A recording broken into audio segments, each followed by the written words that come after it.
Hello and welcome back to another Neuralab TLDR video, where we turn our long-form essays and handbooks into focused practical walkthroughs. In this episode, we look at site search, not from algorithm's point of view, but rather from the person who types into that little box and expects a useful answer. To start, it helps to understand why the search box carries so much weight in the first place. For many visitors, the search box quietly replaces the homepage. People who use it usually arrive with intent already formed. They know the product category, the topic, or the task. If search works well, they reach a relevant product, article, or tool in a handful of steps and feel confident in the site. If it feels slow, random, or empty, they lose trust fast and look for another tab that solves the same need more efficiently. This importance becomes clearer when we zoom in on what actually happens between typing the query and clicking a result. Most users go through a familiar sequence.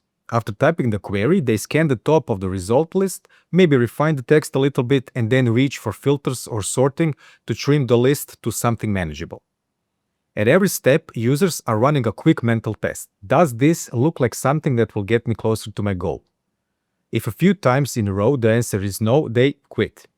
Once this flow is clear, the next step is to look at the concrete elements of the interface that support it. Autocomplete nudges people toward useful queries before they finish typing. It shows recommended queries in a dropdown, saves time, reduces effort, and often surfaces options users would not have thought of.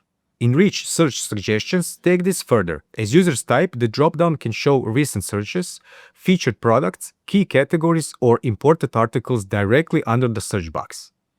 This shortens the path to the right result and supports different intents, from buy now to learn more. Sorting and filtering give users control once the list is on screen. People expect simple ways to reorder and narrow results by relevance, date, price, category, brand, or size. Filters should be easy to understand, visible early, and clearly indicate what is currently applied. Finally, guaranteed results protect users from dead ends.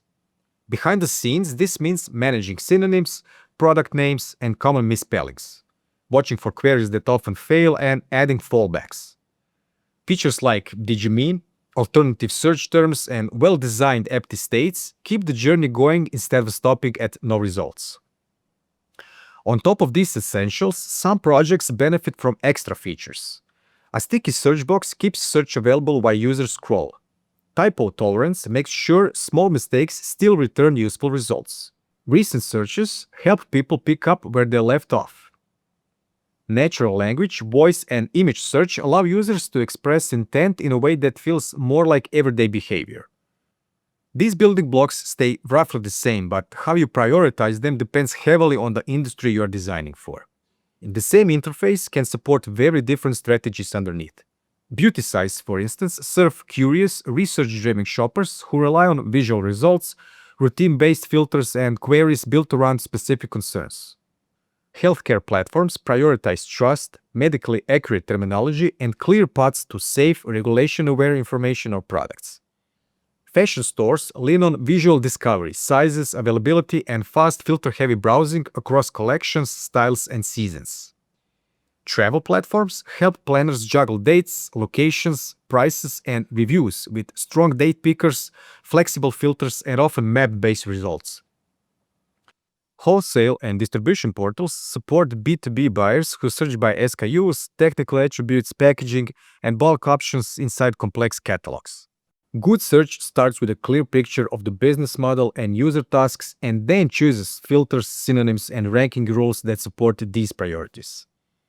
The principle behind all of this is pretty straightforward. Understand what visitors try to achieve, support their search flow from the first character to the final click, and always return something that feels relevant and reliable. If you want the full breakdown with concrete patterns and examples, access the complete Neuralab Design Handbook as an interactive file, freely available to explore on the Figma Community platform. And if you are planning a new platform or rethinking an existing one, get in touch with us so we can map this approach to your own product and audience. Thanks for watching, and I'll catch you on the next one.